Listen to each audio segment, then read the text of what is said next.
ನಮಸ್ಕಾರ. ಸುದ್ದಿ ಮೃದಂಗ ವಿಶೇಷ ಕಾರ್ಯಕ್ರಮಕ್ಕೆ ಸ್ವಾಗತ. ನಾನು ಎಚ್ ಸುಧೀಂದ್ರ ಕುಮಾರ್.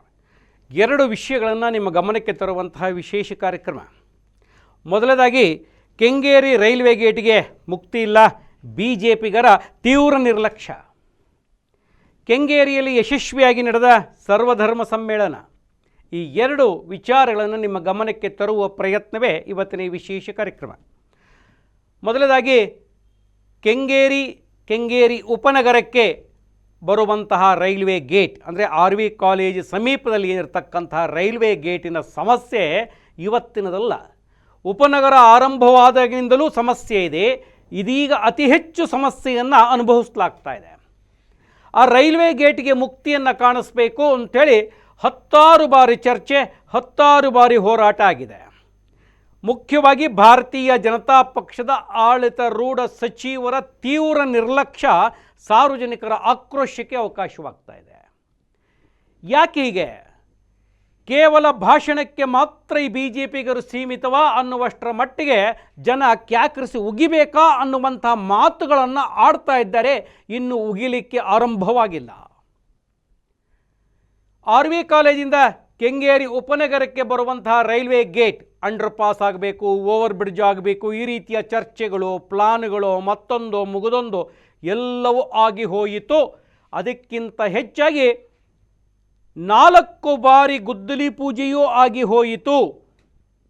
DV ಸದಾನಂದ ಗೌಡರು ಕೇಂದ್ರದ ರೈಲ್ವೆ ಸಚಿವರಾಗಿದ್ದಾಗ 4 ಬಾರಿ ಗುದ್ದಲಿ ಪೂಜೆ ಆಯಿತು, ಭೂಮಿ ಪೂಜೆ ಆಯಿತು, ಏನೂ ಆಗಲಿಲ್ಲ. ಎಂಥ ಅಸಹ್ಯಕರವಾಗಿರ್ತಕ್ಕಂಥ ಸಂಗತಿ ನೋಡಿ.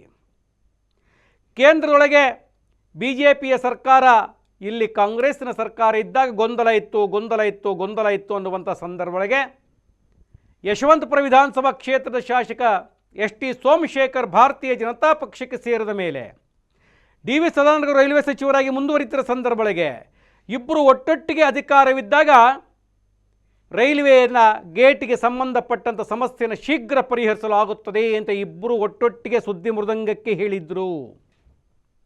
ಸಮಸ್ಯೆ ಬಗೆಹರಿಯಲೇ ಇಲ್ಲ. ಅದಕ್ಕೆ ಅಡ್ಡಗಾಲಾದಂಥದ್ದು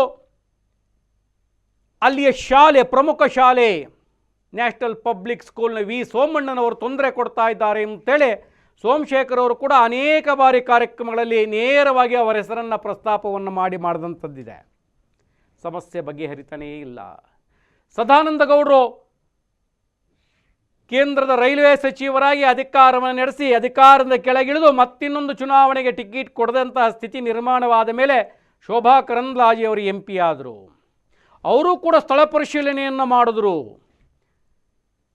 ಎಂಥ ವಿಚಿತ್ರ ಅಂತಂದರೆ, ಸ್ಥಳ ಪರಿಶೀಲನೆ ಮಾಡುವುದಕ್ಕೆ ನಿಮಗೆ ಸಮಯವಿರುತ್ತೆ, ಸ್ಥಳ ಪರಿಶೀಲನೆ ಆದ ಮೇಲೆ ಅದು ಏನಾಯಿತು ಅನ್ನುವಂಥ ಫಾಲೋ ಅಪ್ ಮಾಡೋದಕ್ಕೆ ನಿಮಗೆ ಸಮಯವಿಲ್ವಾ, ವ್ಯವಧಾನವಿಲ್ವಾ, ಅಥವಾ ಅಸಡ್ಡೆಯ ಅನ್ನುವಂಥದ್ದು ಜನ ಡ್ಯಾಶ್ ಅಂತ ಇದ್ದಾರೆ. ಏನು ದುಬಾಸಿಪಾಳ್ಯದ ಅಂಡರ್ ಪಾಸ್ ಒಳಗೆ ನೀರು ಹೋಗ್ತಿದೆ ಅಂತ ಅದನ್ನು ವೀಕ್ಷಣೆಯನ್ನು ಮಾಡ್ತೀರಿ. ಅಲ್ಲಿಂದ ಕೆಂಗೇರಿ ರೈಲ್ವೆ ಗೇಟ್ಗೆ ಬರ್ತೀರಿ. ಅಲ್ಲಿಂದ ಕೆಂಗೇರಿ ಉಪನಗರಕ್ಕೆ ಬರತಕ್ಕಂಥ ಬ್ರಿಡ್ಜ್ ಅದು ಈಗಾಗಲೇ ಶಿಥಿಲಾವಸ್ಥೆಯಲ್ಲಿದೆ, ಅದನ್ನು ದೊಡ್ಡದು ಮಾಡಬೇಕು ಅನ್ನುವಂಥ ಪರಿಶೀಲನೆಯನ್ನು ಮಾಡ್ತೀರಿ, ಹೇಳಿಕೆಯನ್ನು ಕೊಡ್ತೀರಿ, ಮಾಯವಾಗಿ ಬಿಡ್ತೀರಿ. ಏನಿದು? ಯಾಕೆ ನಿಮಗೆ ಸಾರ್ವಜನಿಕರಿಗೆ ಯಾಮಾರಿಸುವ ಬುದ್ಧಿ ಅಂತಿದ್ರೆ ಆ ರೀತಿ ನಿಮಗೆ ಬಂದು ಕೂತಿದೆಯಾ?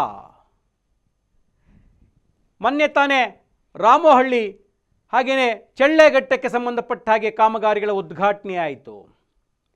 ಕೆಂಗೇರಿ ಕಡೆ ಗಮನವಿಲ್ಲ. ಚಳ್ಳೆಘಟ್ಟಕ್ಕೆ ಮಾಡಬಾರ್ದು ಅಂತಲ್ಲ, ನಿಜಕ್ಕೂ ಬೇಕು. ಅಲ್ಲಿಗಿಂತ ಅತಿ ಹೆಚ್ಚಿನ ಜನಸಂದಣಿ ಇರುವಂತಹ ಕೆಂಗೇರಿ ಉಪನಗರದ ಸಂಪರ್ಕದ ವ್ಯವಸ್ಥೆ ಬಗ್ಗೆ ಚಿಂತನೆ ಇಲ್ಲದೆ ಏನ್ರಿ ಇದು ಅಸಹ್ಯ. ಈಗ ಕೇಂದ್ರದ ರಾಜ್ಯ ರೈಲ್ವೆ ಸಚಿವರು V ಸೋಮಣ್ಣನವರು ಅವರ ಶಾಲೆ ಇದೆ ಎನ್ನುವ ಕಾರಣಕ್ಕೆ ಇದು ತಡ ಮಾಡ್ತಾ ಇದ್ದಾರೆ, ಇದು ಒಪ್ಕೋತಾ ಇಲ್ಲ ಅಂತ. ಯಾರಾದರೂ ಈ ವಿಚಾರ ಪ್ರಸ್ತಾಪ ಮಾಡೋದಕ್ಕೋದ್ರೆ ಬಾಯಿಗೆ ಬಂದಾಗೆ ಬೈತಾರೆ ಅಂತ ಅವರ ನಾಯಕರಿಗೆ ಏಕೆಂದರೆ, ಯಾಕಯ್ಯ ನಮ್ಮ ಮೇಲೆ ಅಷ್ಟು ಹೊಟ್ಟೆವರಿ, ನಿಮಗೆ ಅತ್ಯುತ್ತಮವಾಗಿರ್ತಕ್ಕಂಥ ಶಾಲೆ ಮಾಡಿದ್ದೀನಿ, ಕುಲಿಗೆಟ್ಟು ಹೋಗಿತ್ತು ಆ ಜಾಗ, ಈಗ ಸುಂದರವಾದ ಶಾಲೆ ನಿರ್ಮಾಣವಾದ ಮೇಲೆ ನಮ್ಮ ಹೊಟ್ಟೆ ಮೇಲೆ ಯಾಕಯ್ಯ ಹೊಡಿತೀರಿ ಅಂತ ಕೇಳ್ತಾರಂತೆ. ಅದಿರಲಿ, ನೀವು ನಿಮ್ಮ ಶಾಲೆ ಮುಂದೆ ಮಾಡ್ತಿರೋ ಮಾಡಲ್ವೋ, ಅದು ಏನು ಕಥೆಯೋ, ರಾಜಕೀಯವೋ, ಲಾಭವೋ, ಸಾರ್ವಜನಿಕ ಹಿತದೃಷ್ಟಿಯಿಂದ ಎಲ್ಲಿ ಅವಕಾಶ ಮಾಡಲಿಕ್ಕೆ ಸಾಧ್ಯತೆ ಇದೆ ಅಲ್ಲಿ ಮಾಡಿಕೊಡಿ ಮೊದಲಿಗೆ. ನರೇಂದ್ರ ಮೋದಿಯವರು ಹೇಳಿಬಿಟ್ಟಿದ್ದಾರೆ LC ಗೇಟ್ಗಳು ಎಲ್ಲೂ ಇರಬಾರ್ದು. ಆದರೆ ಕೆಂಗೇರಿ ಬಿಟ್ಟು ಮೋದಿಯವರಿಗೆ ಕೆಂಗೇರಿಯ ರಾಜಕಾರಣ ಗೊತ್ತಾಗಬೇಕಲ್ಲ ಪಾಪ. ಇಲ್ಲಿಯ BJಪಿಗರು ಬರೀ ಬೌದ್ಧಿಕ ಕೊಡಿಯೋದ್ರಲ್ಲೇ ಆಗೋಯ್ತು. ನರೇಂದ್ರ ಮೋದಿಯವರಿಗೆ ಒಂದು ಕಂಪ್ಲೇಂಟ್ ಮಾಡಿ, ಸ್ಥಳೀಯ ರಾಜಕೀಯ ನಾಯಕರುಗಳ ಎಲ್ಲ ಪಕ್ಷದವರು, ಪ್ರಮುಖವಾಗಿ BJಪಿಯವರು ನೀವೇ ಮಾಡಿ. ನಿಮ್ಮ ರೈಲ್ವೆ ಸಚಿವ ವಿ ಸೋಮಣ್ಣನವರು ಈ ರೀತಿಯಾಗಿ ಜನಕ್ಕೆ ತೊಂದರೆ ಕೊಡ್ತಾ ಇದ್ದಾರೆ, ಬಗೆಹರಿಸಿ ಅಂತ ಮಾಡಿ. ಶೋಭಾ ಕರಂದ್ಲಾಜೆ ಅವರೇ, ನಿಮ್ಮದೇ ಕ್ಷೇತ್ರ ಯಶವಂತಪುರ ಕ್ಷೇತ್ರದಲ್ಲಿ ನೀವು ಆಯ್ಕೆಯಾಗಿದ್ದಿರಿ, ಶಾಸಕರಾಗಿ, ಗ್ರಾಮೀಣಾಭಿವೃದ್ಧಿ ಸಚಿವರಾಗಿದ್ದಿರಿ, ಇಂಧನ ಸಚಿವರಾಗಿದ್ದಿರಿ, ಸಮಸ್ಯೆ ಬಗೆಹರಿಸಲಿಲ್ಲ. ಚಿಕ್ಕಮಗಳೂರಿನ ಬಂದು ಬೆಂಗಳೂರು ಉತ್ತರ ಕ್ಷೇತ್ರದಲ್ಲಿ ಗೆದ್ದು ಬಂದಿದ್ದೀರಿ, ಈ ಸಮಸ್ಯೆ ಬಗೆಹರಿಸುವುದಿಲ್ಲ. ಮುಂದೆ ಇದೇ ಕ್ಷೇತ್ರನ ಮತ್ತೊಂದು ಕ್ಷೇತ್ರ ಗೊತ್ತಿಲ್ಲ, ಜನ ಪ್ರಶ್ನೆ ಮಾಡ್ತಾ ಇರೋದು, ಆಮೇಲೆ ನೋಡ್ಕೋಣ. ಈ ಒಂದು ಸಣ್ಣ ಸಮಸ್ಯೆಯನ್ನು ಬಗೆಹರಿಸಲಿಕ್ಕೆ ಆಗ್ತಾ ಇಲ್ಲ ಅಂತ ಹೇಳಿದ್ರೆ BJಪಿಗರ ತೀವ್ರ ನಿರ್ಲಕ್ಷ್ಯಕ್ಕೆ ಇದು BJಪಿ ಕೇಂದ್ರ ಸಚಿವರೇ ಮಾಡಬೇಕಾಗಿರ್ತಕ್ಕಂಥದ್ದು. ಮಾಡಲಿಕ್ಕೆ ಸಾಧ್ಯ ಆಗ್ತಾ ಇಲ್ಲ. ಸಂಸದರು BJಪಿಯವರು, ಕೇಂದ್ರದ ರೈಲ್ವೆ ಸಚಿವರು BJಪಿಯವರು, ಇಬ್ಬರು ಒಂದು ರೀತಿ ಕೆಂಗೇರಿಗೆ ಹೊಂದಾಣಿಕೆ ಇರತಕ್ಕಂಥವರು.